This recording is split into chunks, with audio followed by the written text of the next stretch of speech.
চিকন হাসপাতালে খুন এবং ধর্ষণ মামলা বিরলতম। পানিহাটিতে নির্যাতিতা চিকিৎসকের বাড়িতে এসে এমনটাই দাবি করলেন রাজ্যে বিরোধী দলনেতা শুভেন্দু অধিকারী। মঙ্গলবার রাতে সোদপুরের নাটাগড়ে নির্যাতিতা চিকিৎসকের বাড়িতে তার বাবা মায়ের সঙ্গে দেখা করেন রাজ্যের বিরোধী দলনেতা শুভেন্দু অধিকারী। কথা বলেন পরিবারের লোকেদের সঙ্গে। বাইরে বেরিয়ে বিরোধী দলনেতার দাবি ভয়ঙ্কর শারীরিক নির্যাতন করে খুন করা হচ্ছে, তাই এটা বিরলতম ঘটনা।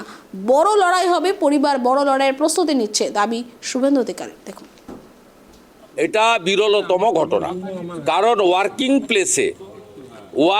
প্লেসে একজন ডাক্তার বোনকে, যেটা প্রোটেক্টেড, সেখানে এই ধরনের শারীরিক নির্যাতন, যা ভয়ঙ্কর নির্যাতন হয়েছে, চোখ থেকে জল পড়েছে, চোখ থেকে রক্ত পড়েছে, জল নয়, তারপরে তাকে মার্ডার, এটা বিরলতমই ঘটনা। এরকম ঘটনা খুব কম হয়, এটা আমার পার্সোনাল ওপিনিয়ন। ওনারা বৃহত্তর আইনি লড়াইয়ের প্রস্তুতি নিচ্ছেন এবং এই আইনি লড়াই এমনিতেই একটা পিটিশন ওনারা হাইকোর্টে করেছিলেন, যেটা সুপ্রিম কোর্টে গেছে, সেটাও একটা সেকেন্ড পিটিশনের বিষয় রয়েছে।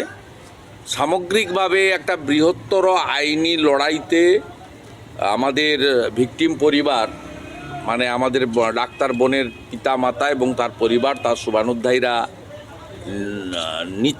নিয়েছেন আরও বৃহত্তর আইনি লড়াইতে যাবেন।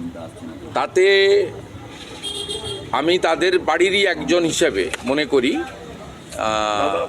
আমি তাদের সাথে থাকব এবং পূর্ণ সমর্থন সহযোগিতা, তারা যেভাবে সহযোগিতা চাইবে সেটা আমরা করার আমি চেষ্টা করব আমার সীমাবদ্ধ ক্ষমতার মধ্য দিয়ে।